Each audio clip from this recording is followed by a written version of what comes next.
Okay. So good afternoon and welcome to bill hearings for the House Health and Government Operations Committee. I'm your chairman, Jocelyn Peña-Melnick, joined by my fabulous vice chair, Bonnie Collison, and my wonderful committee and staff. This is our first session back in person since 2020, so I ask for your patience if we encounter any technical or streaming issues. Please set your electronic devices to vibrate and don't hold conversations in the committee room while testimony is happening. If you need to have a conversation, please be kind and step outside. As a reminder, there's no food or drink allowed in the gallery because we have found people's food and liquid, and then staff has to clean it, and that's not their job. They already work really hard. All bills that are Senate cross-file or previously heard House bills will be sponsor only. And if you could be so kind and tell us it's in the same posture, you don't have to say much if you don't want to, unless you really want to. The committee will accept oral testimony on Senate bills from the bill sponsor, a bill sponsor designee, or the representative of the department. These are for bills that are not cross-filed. For Senate bills that do not have a cross-file, again, we're going to hear basically from one witness in favor and one witness opposed. The public may submit written testimony to indicate their position. We read it all, so we give it, the same value as oral testimony. Please adhere to our usual committee rules for my amazing committee of one question and one answer, and please keep your questions brief. Members of the public will be able to view the live stream of this hearing on the Maryland General Assembly website and YouTube. Today we will hear the bills in a following order. I actually have the discretion of changing it if someone has a conflict. A lot of our members, well, not a lot, but a few are in the Senate, but we're paying attention. So this is the order for today. First, we're going to start with Senate Bill 187, followed by Senate Bill 346, Senate Bill 216, Senate Bill 510, Senate Bill 223, Senate Bill 649, Senate Bill 801, Senate Bill 782, Senate Bill 786, Senate Bill 358, and the last bill of the day is Senate Bill 773. So Senate Bill 187, we have Senator Kagan, health occupations, licenses, certificates and registration, lawful presence, and identification numbers. Good afternoon, Senator. How are you? Good afternoon, Madam Chair, Madam Vice Chair. Congratulations to you, wonderful colleagues, this awesome committee. For the record, I'm Cheryl Kagan, very proud to be the senator for Gaithersburg and Rockville. Colleagues, this is a bill that this committee, in its wisdom, passed unanimously, and it will help to address our crisis-level shortage in healthcare staffers. There are folks who are ready to start their careers in Maryland, but unlike in 14 other states, they are precluded from doing so if they are not yet citizens. So whether they are here on an exchange from another country or whether they grew up here as a DACA, with part of the DACA program, or Dreamers, we helped educate them K through 12. We gave in-state tuition. We gave them legislative scholarships. They have flourished. They can pass all the tests and are fully qualified. And when it's time for them to start their careers, they have to move out of state. So this bill would address that and make sure that Maryland can move up from being very last, 50th, in the wait times in our hospitals, in our emergency rooms. So simple, important bill. Happy to take any questions, Madam Chair. Thank you, Senator, and thank you for your leadership. You have been a leader on this issue, and I want to thank you on behalf of the committee. And yours. And you're working beautifully with Delegate Lopez. So are there any questions amazing. for the Senator? Delegate Hill. Thank you, Senator. The bill passed the Senate. It did. Well, bipartisan. It did. The Senate, it was 40-3 on March 20th, and in the House, 106-32. Thank you. And again, Delegate Lopez has been an extraordinary partner and colleague and thought leader on this. Thank you. Thank you. Any other questions for the Senator? Seeing none, Senator, thank you again for your leadership and for being here with us today. You have a blessed day. You too. Thank you. This concludes the bill hearing on Senate Bill 187. Next, we have Senate Bill 346, and we have someone testifying on behalf of Senator King, and it is Maryland Sign Language Interpreters Act. Good afternoon, and welcome to HGO. Thank you, Madam Chair, members of the committee. Patty Horton for Senator King, and Senator King apologizes. She's chairing B&T right now. Senate Bill 346 will create the Board of Sign Language Interpreters and set the standards for licensing sign language interpreters in the state. This bill is an exact cross-file of Delegate Bagnall's HB 260, which passed this committee in the full House. And the Senate bill includes the amendments that were recommended and passed by this committee, so they are in the same posture now. On behalf of Senator King, I asked for a favorable report, and Senator King did ask me to thank this committee for all of the hard work they've done on this bill, not just this year, in the past couple of years. So on behalf of Senator King, thank you very much. Thank you. Give her our love. Thank you for being here. Are there any questions regarding this bill? Seeing none, thank you for being with us today. Thank This you. actually will conclude the bill hearing on Senate Bill 346. Next, we have Senate Bill 216, and that is Senator Ellis, and it's massage therapy definition, registration, and reimbursement. Good afternoon, Senator. Good afternoon, Madam Chair, Vice Chair, committee members. Senator Arthur Ellis, representing District 28, here to present Senate Bill 216, massage therapy definition and reimbursement. The main question that you are concerned about, Madam Chair, is the House and Senate bills identical, and staff tell me that they are identical Wonderful. and crossed by with HB 242. So Senate Bill 216 removes treatment of illness, disease, or injury from the definition of what massage therapy does not include.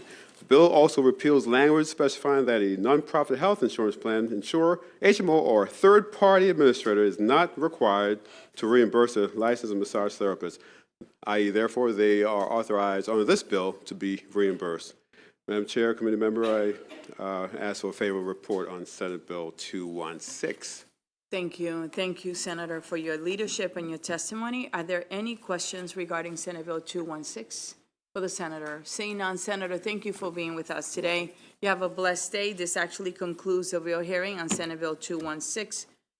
Next, we have Senate Bill 510, Senator Ellis, Procurement Minority Business Enterprises and Veteran-Owned Small Business Enterprises Participation Goals Scorecard.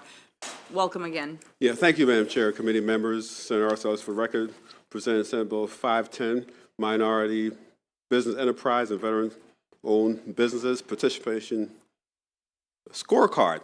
This bill authorized administration to grade the participation of each agency. Now, smaller agency, the administration asked us to take out of the bill to ask them to, because the numbers will be skewed because of the small amount of contracting they actually do. Well, I'm not sure, I do not see a note on this bill for the cross file, so I can get back to the committee to see if this is identical to the House version. It is? It is. Okay, thank you for that. No, thank you. And as such, I ask for a favorable report on Senate Bill 510. Thank you, Senator. Are there any questions for the Senator regarding Senate Bill 510? Seeing none, thank you, Senator. You have a blessed day. Next, you, we Chair, have committee. Senator Alfred, Senate Bill 649.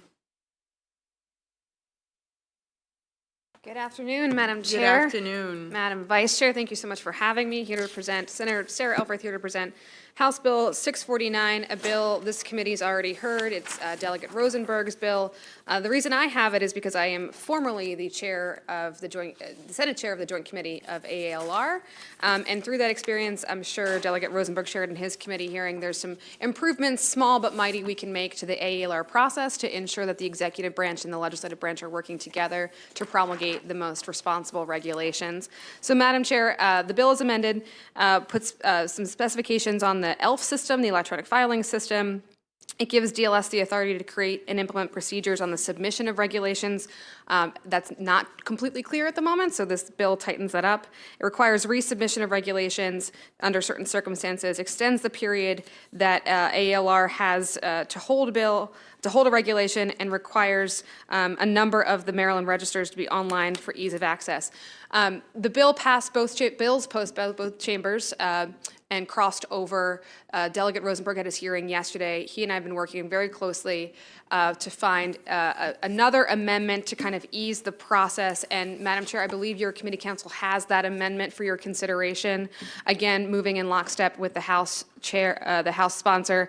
That amendment would not require the resubmission of regulations if the change is non-substantive. But we do feel like when, even if there's a comma, we know the power of commas and punctuations here can change the law. And so we want to make sure that the legislature has the ability, when something's non-substantive but still changed, that we have another bite at the apple if we need to make sure, again, that regulation is meets our legislative intent. So it's just a kind of extra Plan B if we need it. And then the amendment authorizes the General Assembly Council to also certify that those said changes in regulations are non-substantive. So just some backup plans here. Again, it passed the Senate unanimously, and the House bill passed unanimously. Currently in identical form with the amendment before you and the amendment before the EEE Committee on the House bill. They will continue to move in lockstep, and I respectfully request support of the bill with that amendment. Thank you, and thank you for explaining it beautifully. Are there any questions for the senator regarding Senate Bill 649? Seeing none, thank you so much for your testimony, and you have a blessed day. This actually concludes the bill hearing on Senate Bill 649. Next, we have Senate Bill 358, Procurement, Construction Contracts, Contract Modification Clause. Good afternoon, Senator. How are you? Good afternoon, and it's very good to see you, Madam Chair, Vice Chair, and Committee. Thank you. Thank you for this opportunity. First of all, for the record, I'm Senator John Ray Sowling, and would like to provide and allow for, this bill allows our contractors that work for the state a reimbursement.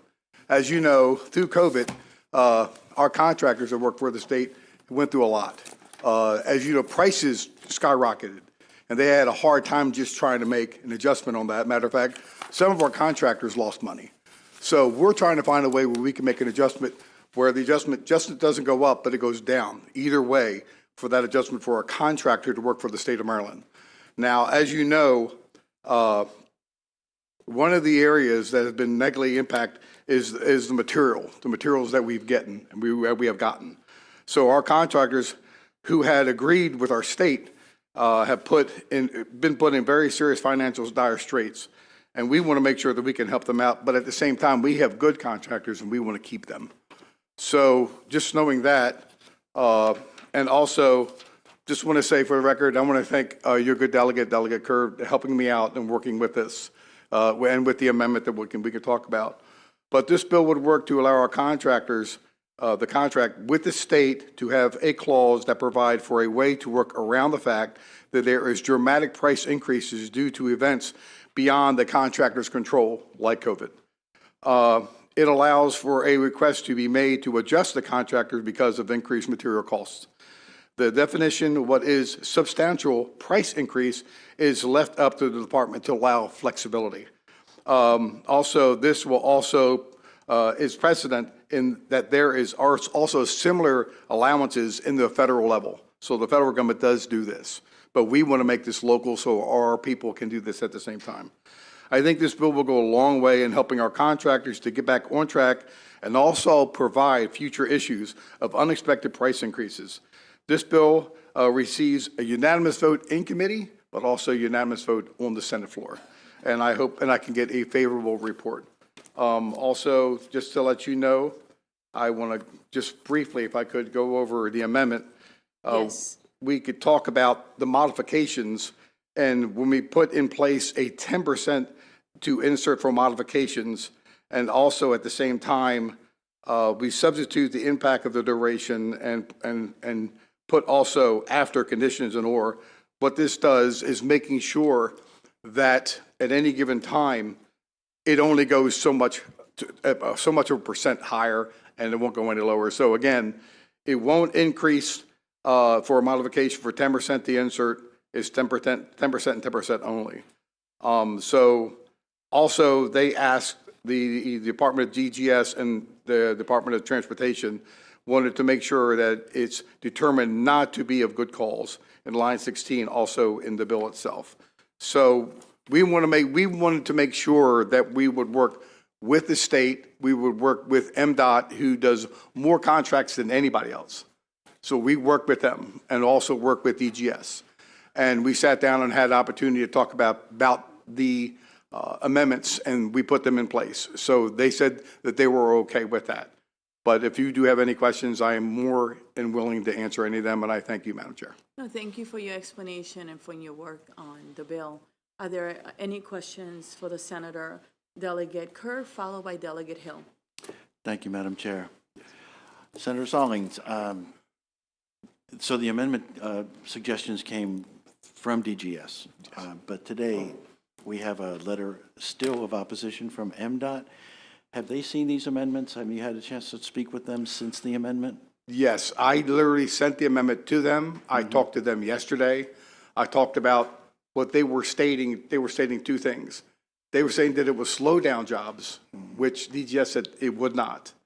And they understood that. And they also said that there was a problem with hazmat.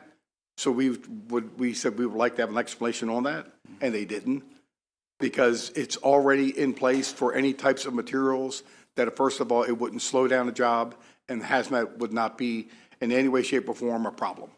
So I was told that by DGS, but I did explain that, and I did say that to MDOT, and they said they had no problem. So I talked to them yesterday about that. Yes. Yeah, I was just concerned because the letter of opposition is dated today, and I didn't know if that was written after you spoke with them or before, but we'll follow up, okay? Yeah, thank you. Thank you. Thank you, Madam Chair. My pleasure. Delegate Hill, followed by Johnson. Always good to see you. Bill, I'm really reading it for the first time here, but, so this requires that all contracts going forward have additional clauses in it, right? Yes. Okay. And what happens now? The change order comes through because materials have gone up. Tell me what happens now and what would be different? And how do we know what kind of clauses to put in terms, I mean, because if there's sudden increases, we don't know what's going to be going on with our budget either. So please tell me how this works. Okay. Thank you. Thank you for the question. Well, when anybody, especially MDOT, who works a lot in the state and do the work, and they have contractors do the work, they'll get a contract, and they'll send their contract through to MDOT. If it's, again, like COVID and what happened with prices and how, for instance, 2x4s went triple in price, they can take that as they continue to work and take it to MDOT, and they can make the adjustment accordingly. But what now, what do they do now when they have increases unexpectedly, when they're over cost? They can still do the same. So what changes here? What changes here is the catastrophic times.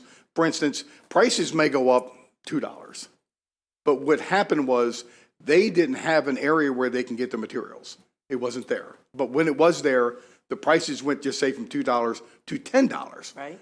So what happened with these groups, these contractors that work with the state, they weren't even breaking even. Right? They were losing money. So all we're trying to do is, first of all, we want to keep our contractors, and we have good contractors who work for the state, but we just want to make adjustments accordingly, and that's how we do that. As we see prices go up, but at the same time, we put in the bill that if prices go down, they have to do the same. May I follow up? Yes. Thank you. So I understand the goal. Yes. What I'm not understanding is how this clause, when we're talking about what's unpredictable, how do we write a clause that says, I mean, is it supposed to say the state will allow any increases that are due to a catastrophic, even though we don't know if the state will have the money or will have to halt the what are we doing to cover this catastrophic to keep the contractors whole? I'm not clear what that clause does to ensure that the state's going to be able to even meet the increased costs that we're guaranteeing. It can only go up by a certain percentage.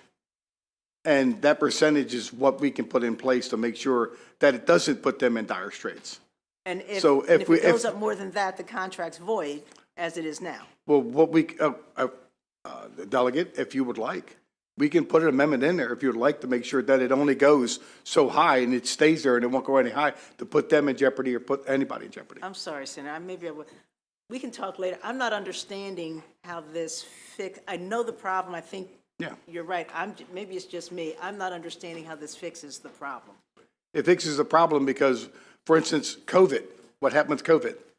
And when they were buying materials, they did not know that the prices would go that high because of the availability. So it went up so high that they couldn't make any adjustment whatsoever. So they lost money. Yeah, I understand the problem. Thank you. Right. Thank Okay, you. thank you. Thank you. Thank you for being patient as we ask the questions. We really appreciate you. Next, I have Delegate Johnson. And then Delegate Chisholm. Thank you. Thank you, Madam Chair, and thank you for bringing the bill, Senator. I think I'm going to piggyback on just what Delegate Hill is. So right now, you're just saying that a contractor, whether it's labor or material, goes up, they do not have the ability to go back and say, cost of concrete increased 25%, we need to be made whole because we're running at a net loss at this point. This bill would then give them the ability going forward, because currently we don't have that ability, but going forward, they're going to be able to go back and say, look, we know that we wrote this contract. At the time, the material was going to be X, but it's now X times 15%. Am I correct on that? All it does is it makes sure that they don't lose money. We make an adjustment through the state. They already have a contract in place. So all we're trying to do is put something in there like they do in the federal government. And all they do is make an adjustment for the price that's elevated $20 or $30 more, and they've lost money. There's a correlation between where the original price was and the increase Right. that stays And they make that consistent. adjustment accordingly. Thank you, Madam Chair. Thank you. My pleasure. Any other questions? Delegate Bandari? Yeah, thank you. Thank you. Senator Shalling. Is that correct if I understood this bill correctly? This bill will help contractors recover from financial strain and prevent future issues caused by unexpected price increases? Yes, sir. Yes, sir. Thank And that's all we're trying to do. Again, we don't want to lose our contractors, and we have good contractors that work for the state of Maryland. So this bill would just make sure that we would help them out in a catastrophic time like what happened in COVID. So, thank you. Thank you. Okay. Any other questions for the senator? Seeing none, Senator, thank you for your patience and for Thank you explaining it. for your patience, and I apologize if I wasn't clear about it. But Delegate Hill, at any given time, you have my ear, and I appreciate that. Thank you very much, Madam Chair. Oh, our pleasure. You have a blessed day, okay? You too. Thank you. This actually concludes the bill hearing on Senate Bill 358. Next, I'm going to call Senator Hedelman, followed by Lamb. I'm skipping a little bit, but I see them here. Go ahead. Thank you very much, Madam Chair. Madam Vice Chair, members of the committee, I'm Shelley Hedelman, Senator One from... second. I'm calling Senate Bill 786, Health, Reproductive Health Services, Protected Information and Insurance Requirement. Go ahead, Senator. Thank you. Yes, this bill is it passed in the same form that House Bill 812, Delegate Rosenberg's bill passed, and it has to do with protecting reproductive health care from patients and providers from out-of-state investigations. And it is in the same exact format. Thank you. Thank you for your leadership on this issue. Are there any questions for the senator regarding this bill? Seeing none, thank you so much. Thank have a you very much. blessed day. This actually concludes the bill hearing on Senate Bill 786. Next, we have Senate Bill 773, Senator Lamb, State Procurement, Liquidated Damages, Policies and Requirements. Good afternoon, Senator Lamb.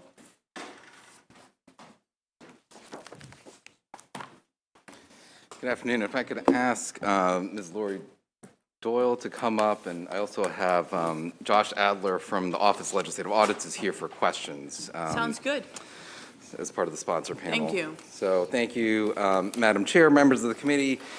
Pleased to be here to present Senate Bill 773. For the record, Clarence Lamb, Senator District 12. This bill does not have a cross file, so this is the first time that you're hearing this bill. The purpose of Senate Bill 773 is to ensure that the state uses appropriate legal avenues to hold vendors accountable when they potentially take advantage of the state and our taxpayers. So this is really a bill about transparency and good accountability. For those who may not be familiar with liquidated damages, our state contracts with many vendors for a variety of services. The contracts, generally developed by the contracting department or the state procurement office, contains descriptions of services to be provided as well as liquidated damage clauses. These liquidated damage clauses clearly outline the financial responsibility that the vendor is on the hook and responsible for should they not be able to meet the contractual agreement. These agreed upon damages are important because it can often be difficult to calculate the cost of lack of performance in a service contract. Currently, the decision to seek those damages is at the discretion of the leadership of the department. This first came to our office's attention during a joint audit and evaluation committee meeting last year. I serve as the Senate Chair of the Joint Audits and Evaluation Committee. And the audit presented at that meeting specifically investigated the Maryland Department of Health's handling of a contract with Optum to administer Medicaid payments to state behavioral health providers. And I'd like to use the case of Optum to illustrate my concerns related to the state's current liquidated damages policy, although from the examples that we will be subsequently giving forth and those that Mr. Adler can also speak to as well, there are many other cases that have come to the attention of the Office of Legislative Audits that pertain to liquidated damages cases as well. The Department of Health's Behavioral Health Administration, BHA, provides mental health and substance use disorder services to the citizens of Maryland, funded through a combination of grants and contracts to pay behavioral health providers. Optum was contracted to provide claim services for the department. Their contract did include a liquidated damages clause. It was present in the contract that Optum had. Upon the start of Optum's contract in 2020, their claim system was unusable. So it was crippled from the get-go at the start. Due to the systemic dysfunctions, Optum paid providers, quote, estimated payments for their services. This committee, I believe, is also familiar with that. By the end of 2021, there were almost 300,000 unresolved, federally denied claims totaling approximately $107 million that have been mistakenly paid out, and 388,000 claims totaling almost $18 million that were approved for a different amount than what was determined appropriate by the federal government. Additionally, the state lost $28 million of anticipated federal funding that was contingent on having working claims services as part of the contract. All in all, Optum's actions have cost Maryland taxpayers at least $156 million. Per the assessment of the auditors, the state clearly could have sought liquidated damages to the tune of $20.5 million for the violation of their contract. When questioned why the Department of Health did not seek the damages, the department responded that they did not want to damage the relationship that they had with the vendor, and they didn't want to be able to not continue to have improvements to the services that were still ongoing with that vendor as well. Our committee the Joint Committee on Audits and Evaluation was frankly astonished that liquidated damages were not sought in this instance, and we were concerned that similar violations of contracts may have occurred without seeking damages. This is a dangerous precedent as the state contracts out about $23 billion annually of our $66 billion state budget. Although there are likely scenarios where pursuing liquidated damages doesn't make sense, the General Assembly requires contracts to include liquidated damages as appropriate, and waiving these damages after significant contract violations incentivizes future vendors to take advantage of the state potentially when they're unable to provide the services that were included within their scope of work. In reviewing previous legislative audits, we found an unfortunate pattern of departments that were unwilling or unable to pursue liquidated damages. So I'll give a few brief examples, and as I mentioned, Mr. Adler can also speak to others if there are ones that the committee would like to ask about. But in 2017, the Office of Personnel Services and Benefits contracted out $2.2 million to a vendor to conduct audits of various other contractors to ensure compliance. So this is a compliance scope of work for other contracts that the state was engaging in. Not only did the majority of these audits not happen, the vendor's contract did not have a liquidated damages clause. Thus, the office had no way to recuperate the $2.2 million that was paid out to this vendor. Additionally, since the vendor did not complete the audits, the office could not hold many of the other contracts accountable that they were supposed to be reviewing as part of this audit for the respective liquidated damages. In 2017, the Department of Public Safety and Correctional Services contracted with a medical services vendor for correctional facilities. That contract did contain a liquidated damages clause, but the department had no way of meaningfully assessing the clause to determine if it was violated. They were not collecting reliable data to seek liquidated damages on 38 of the 39 metrics in the contract. In 2017, the Department of Information Technology, DOIT, contracted with a vendor to build, for the building of a tower. The vendor contract did have liquidated damages as a provision built into the contract itself. The project was not completed on time, and the department could not seek $47,000 of liquidated damages as they gave informal permission to extend the time of completion. So this bill does two main things to ensure that the state is doing the best job that it can to make sure that we are accountable for taxpayer dollars. The first is that it requires the Board of Public Works to develop a model policy on liquidated damages and requires every unit of government to develop an internal policy that is substantively similar to the Board of Public Works model policy. So other departments and agencies within the state, when they're putting out or agreeing on contracts, they must include a liquidated damages policy, and they can draw from the Board of Public Works model policy if that's if they're open to that. The bill also seeks to require units to document a decision to not include liquidated damages in a contract or a decision to not seek liquidated damages when appropriate. We have been working with the Department of General Services on an amendment that modifies this section to make it clear that ultimately these decisions are up to the department secretaries.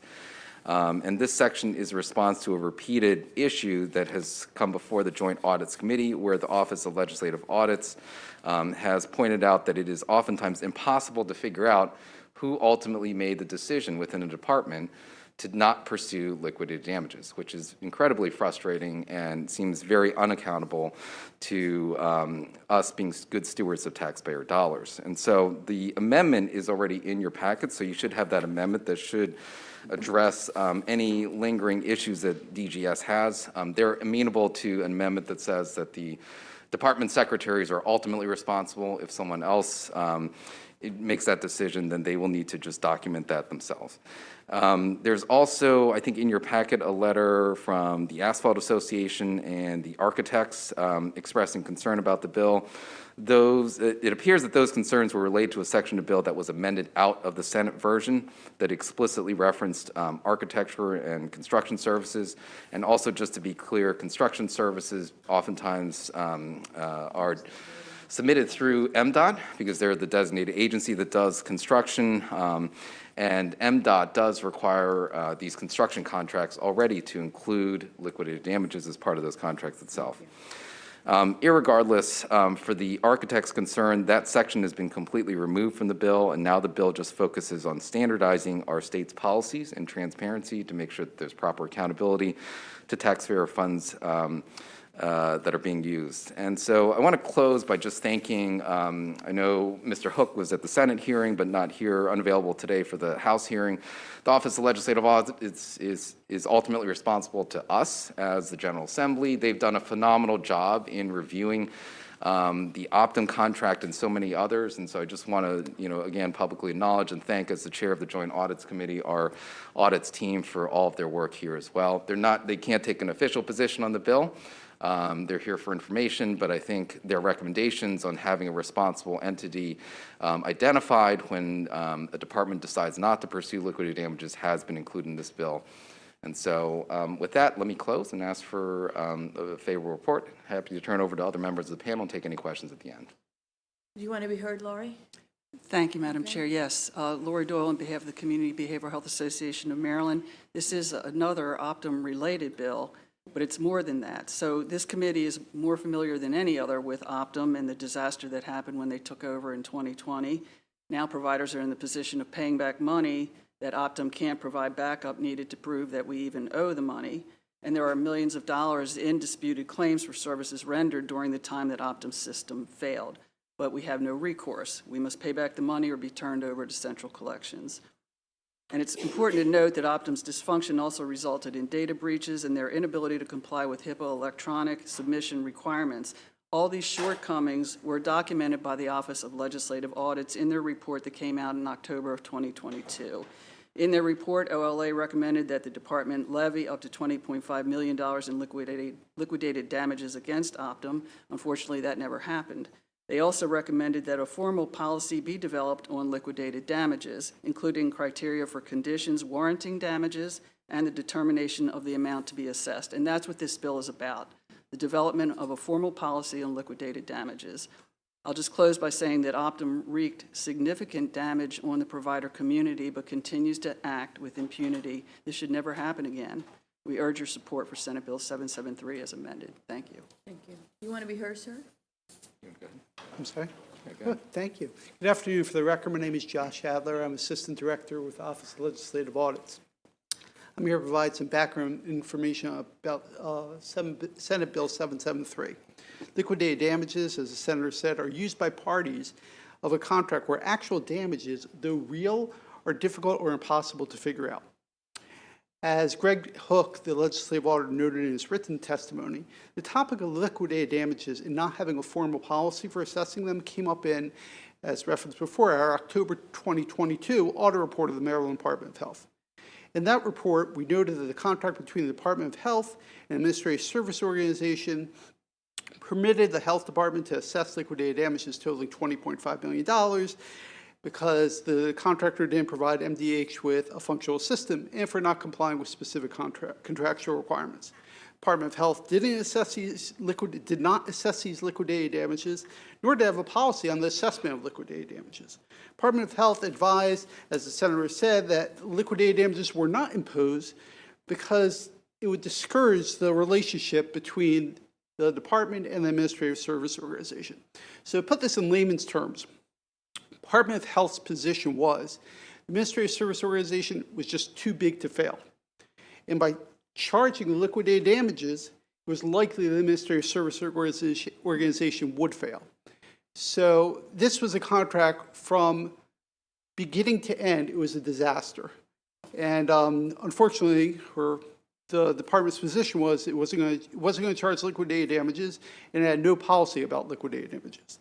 As noted in our report, in our opinion, the Department of Health's position is contrary to the intent of state law. That requires a provision for liquidated damages as appropriate in procurement contracts, which implies that damages are subject to assessment. Thank you very much for your interest in this matter, and I'd be happy to answer my questions. Thank you for your work. Excellent timing. So I'm going to open it up for questions from the committee, and we thank you in advance for your patience. First, we have Delegate Riley. Thank you, Madam Chair.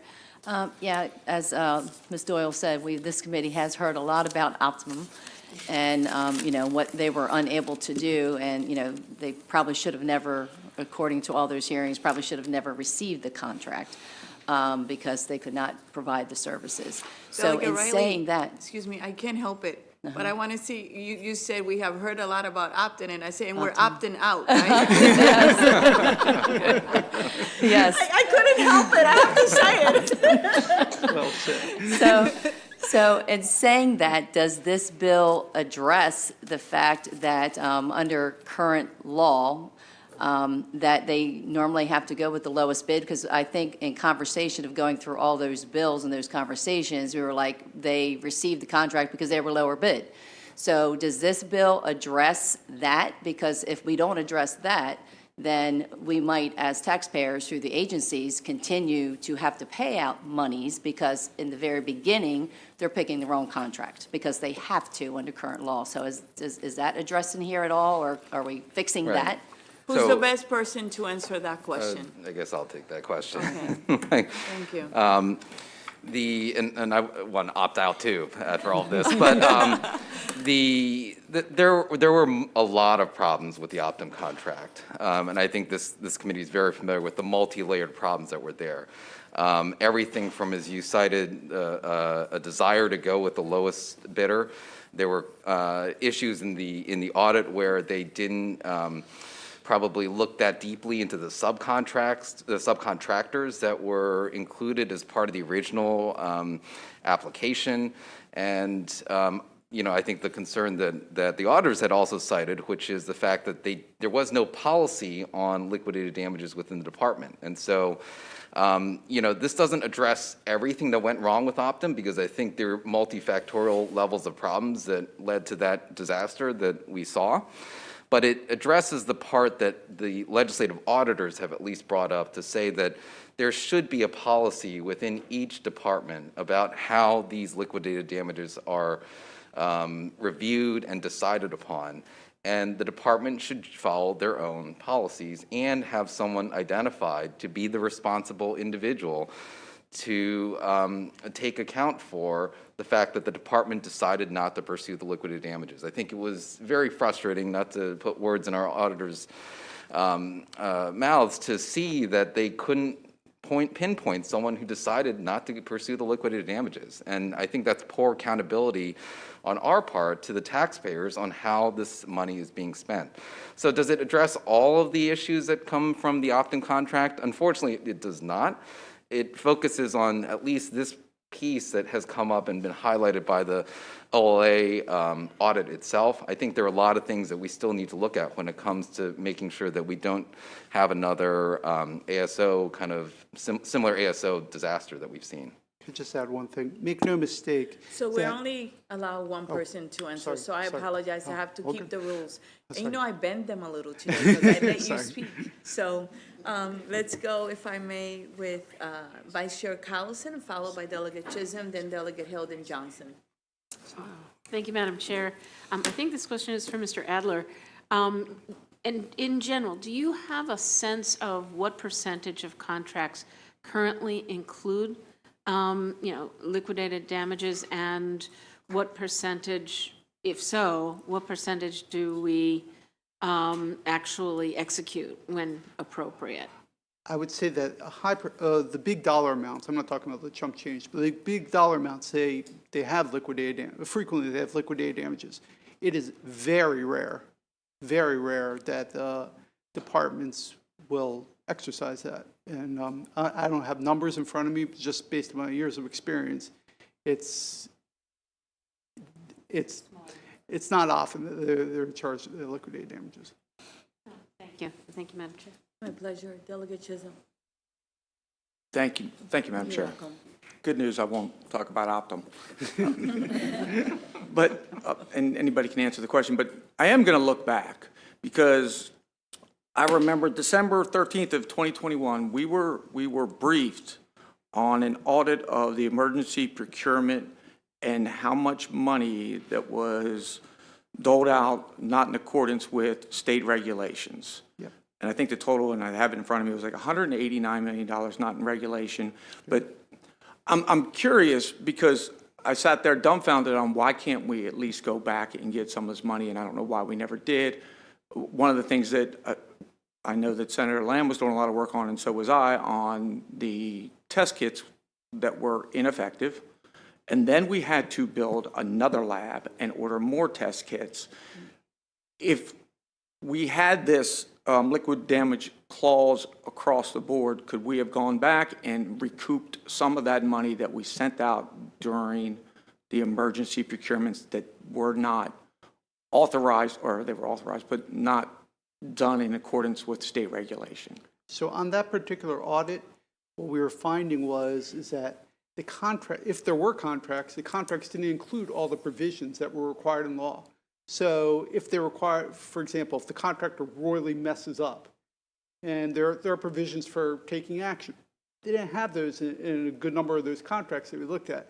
So in terms of had we had contracts for those services and goods, and had these provisions that the senator is sponsoring been in effect, yeah, then we could have gone after them. But again, the issue is would the department have gone after them? And that's what the senator is trying to address by having some sort of guidelines. But that was a case in point where it was very frustrating that the basic ingredients within the contract, which almost all state contracts have, they weren't putting in those contracts. My pleasure. I have Delegate Hill. Thank you, Madam Chair. Senator Lamb, thank you very much for the bill and for all the work that you and the committee have been doing on the oversight. Mr. Adler, thank you for your work, and Lori, of course, thank you for all you do. So this thing that you were told that was somewhere hidden in this particular department's response to why they didn't execute the liquidated damage, this sort of, well, we're afraid they're going to sabotage us, is essentially what they said, right? We want to keep a good relationship. They're going to have to transition their files over to a new vendor, and we want to make sure that they don't screw us or stop doing the work. Do you have any thoughts about how we either make it so challenging that people want to, even if we're going to go after liquidated damages, they want to do the right thing, whether it's for their own reputation or for future business on their part? Or otherwise, how we get the departments to actually, you can change policy and they're still not going to do it. We can change the policy, and according to the bill, they have to do is document why they don't go after the liquidated damages. So if they're really concerned that things are going to get worse, any thoughts about what we can do to protect them? Is it that you let the company go and then you go after the liquidated damages and you don't tell them you're going to do it until they're gone? Just, and maybe Mr. Adler, maybe it's you. I've actually thought about this a lot. I think it would be beneficial if we looked at best practices, because this isn't unique to Maryland. And it would be good if, people, there are a lot of smart people in this room, or in the departments, if they put their heads together and said, what are other states doing to put in place to protect ourselves from this instance? I think Senator Lamb's an excellent example of what we could do for this, but like Senator Lamb said before, it doesn't solve all the problems, and I think you're raising an excellent point. Thank you. I have Delegate Johnson, followed by Bandari, and then Bagnall. Thank you, Madam Chair, and thank you, panel, for bringing the bill. I'm glad we're really doing something here to protect the Maryland taxpayers, but this bill's kind of reactive, and I wanted to ask a question on the proactive side. Who exactly is it that reviews these bills before they're awarded, and how could a bill like Optum, with so many egregious deficiencies, be awarded? If you can answer that. Sure, I'll take a stab at that. So and I can wrap in an answer that I think addresses Delegate Riley's earlier point too, which is, Optum I think may have been the lowest bidder, but it actually wasn't the lowest scored technically, right? So when a department puts out a request for proposals, they receive applications from vendors or contractors that think they can do the work. And so those applications are reviewed by, most oftentimes, at least at the Department of Health, they have their own procurement office that does the review of this, and they score them. They have folks that are kind of firewalled off, I think, in different teams, and they review these applications, score them on the technical merits, score them on the cost. And so Optum was actually, I think, scored highest when it came to the technical merits. It was lowest in the cost. And so, but I think there were deficiencies in how that was reviewed. I kind of cited that earlier in terms of not reviewing the subcontractors to that degree that was probably important and necessary, et cetera, et cetera. I think to your question and to also Delegate Hill's question, this bill addresses one part of the issue, which is not having a policy that's been set forward by a department on how they're going to review and decide whether to pursue liquidated damages or not. Ideally, there would be a little bit more enforcement of making sure that the departments follow that policy. In the Senate version originally as introduced, there was another part of the bill that required if a department decided not to pursue liquidated damages, no pun intended, they could opt out by going back to the Board of Public Works and say, we choose not to pursue liquidated damages for these reasons. And so because the Board of Public Works is the body that ultimately approved of the contract, and when the department goes through their procurement process, reviews everything, determines we're going to go with Company X for their ASO contract, they bring that contract before the Board of Public Works for final approval. And so it's really the Board of Public Works that I think can ultimately hold these departments accountable. And so when we introduced the bill, it would have required them to come back before the Board of Public Works if there are liquidated damages above a certain amount to get approval, so that there was one final check to ensure that the department wasn't just waiving off these liquidated damages because they were too close to or concerned about the department or their response or the sabotage scenario that Delegate Hill came up with. That unfortunately has been taken out of the bill. So, we're looking at least a start in trying to address this. Obviously not perfect. Obviously, I think it would be stronger to have the enforcement provisions included, but at least this requires the departments to come up with a model policy based on provisions that the Board of Public Works will offer them and include that as part of their contracts. And then also to Mr. Adler's point that OLA found incredibly frustrating, which was that there was no identifying individual that ultimately said, we're not going to pursue this within the department. It makes that accountable to the department secretary, or if they're designated someone else for that, at least there's someone responsible that can come back to this committee, the Joint Audits Committee, other committees to convey why they chose not to do that. So, I think there's a lot wrapped up in there, but, ideally, if in future years we can come back to look at the enforcement mechanism, that's important as well. I know, I think Delegate Chisholm was touching on these South Korean tests. So we did have emergency procurement bills in the past to address that piece, and that was an emergency procurement for both there were ventilators, there were masks, and there were South Korean tests. The South Korean tests, as our auditors also found, was probably procured in a non-standard fashion that led to a lot of checks and balances that weren't there for that. So hopefully that answers that too. You're welcome. I have Delegate Bandari, followed by Bagnall. Thank you, Madam Chair. Duell, it's very disheartening to see the financial impact that behavioral health providers have faced due to the dysfunction of Optum. I wonder, how does this bill ensure accountability for vendors that fail to meet contract deliverables? Who's the best person to answer that? I can take that.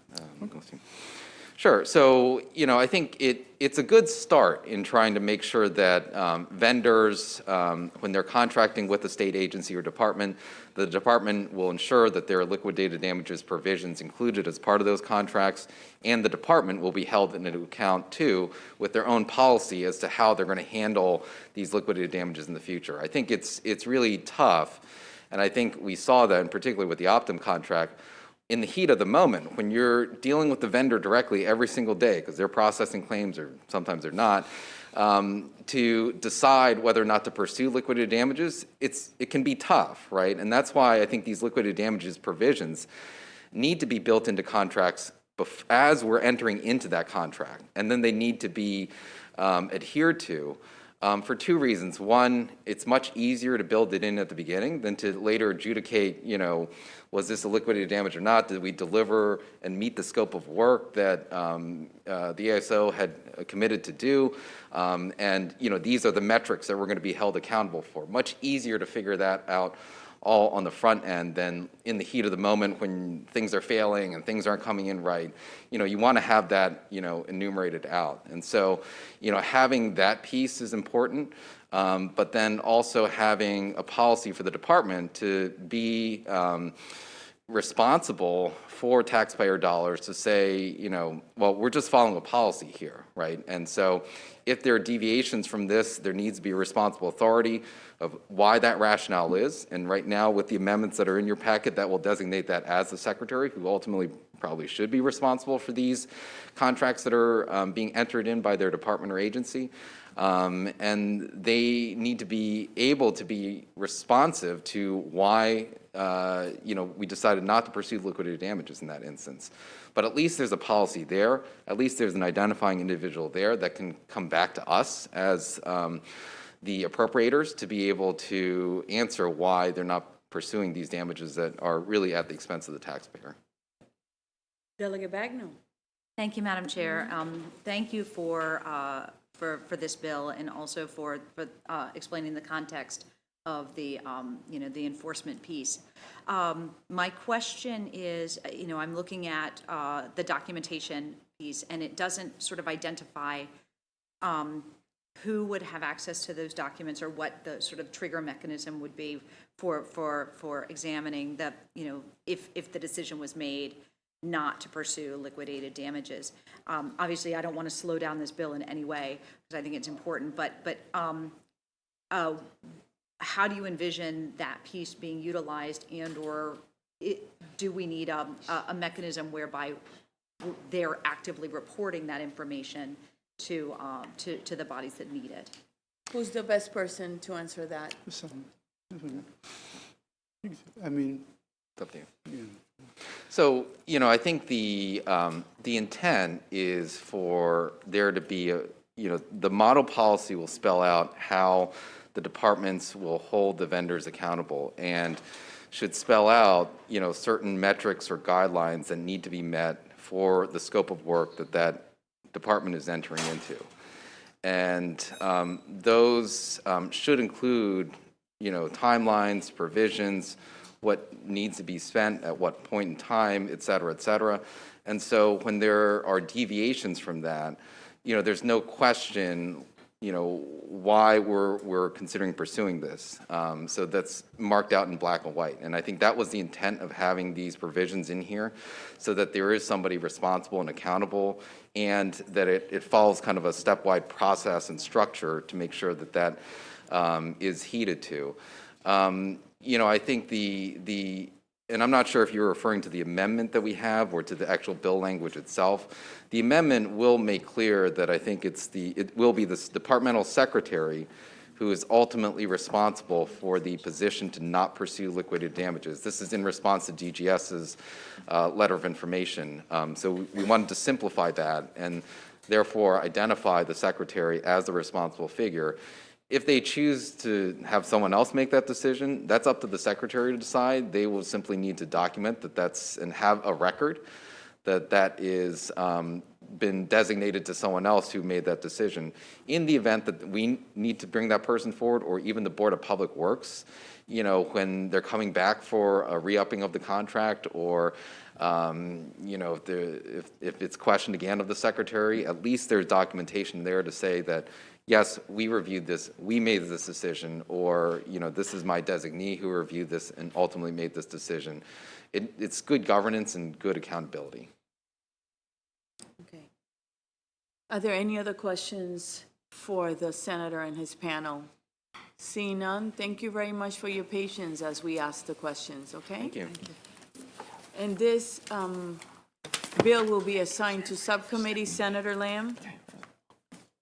What's that? I said I will be assigning this bill to subcommittee. Oh, You all know, right, we don't thank you. have a lot of time. Yeah. So if you can make yourself available, please, Sure. to the subcommittee, if there are Yes, any happy questions to do that. in your panel as well, okay? Okay, thank you. Thank you.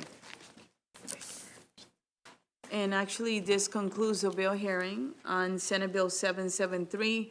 Let's go now to Senate Bill 223, Senator Augustine, State Government, State Facilities, Charges and Closures Procedures. Good afternoon, Senator. How are you?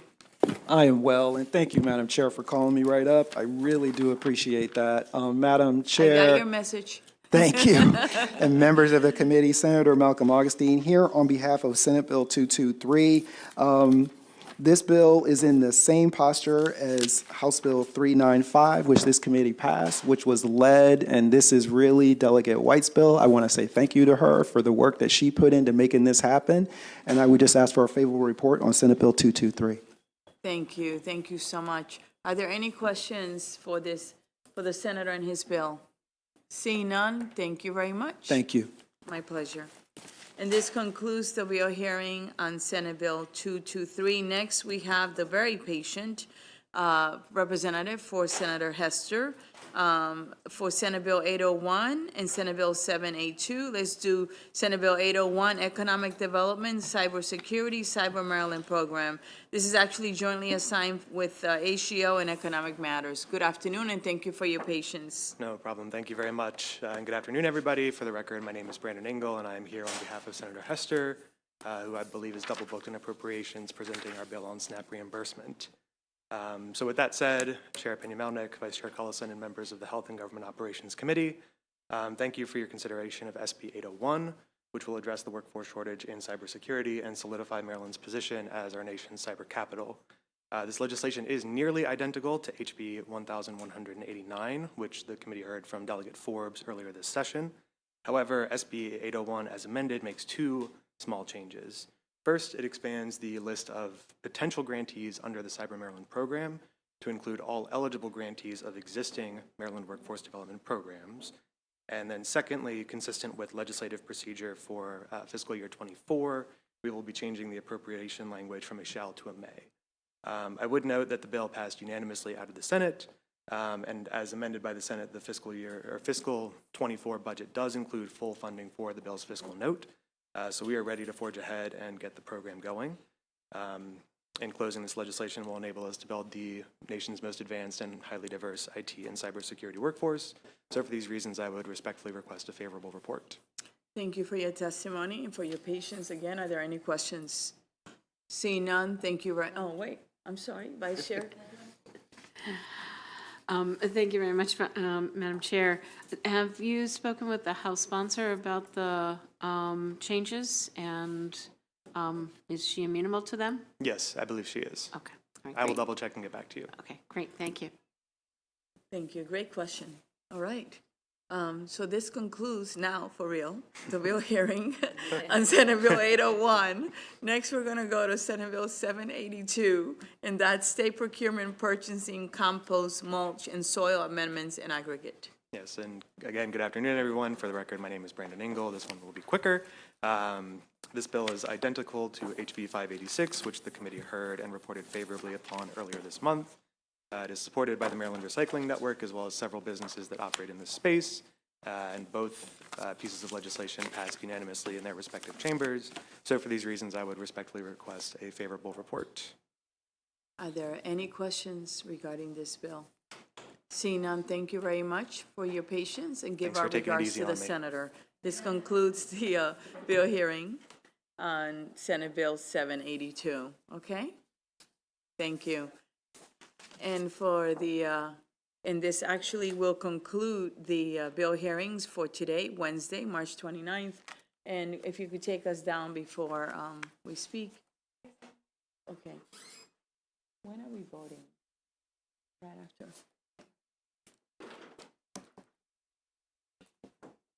So we're voting. Like, if you could stay seated, please. We're going to vote on some bills. And today, if I may, I would like to introduce my shadow of the day. Will you want to please introduce yourself? My name's Caitlin.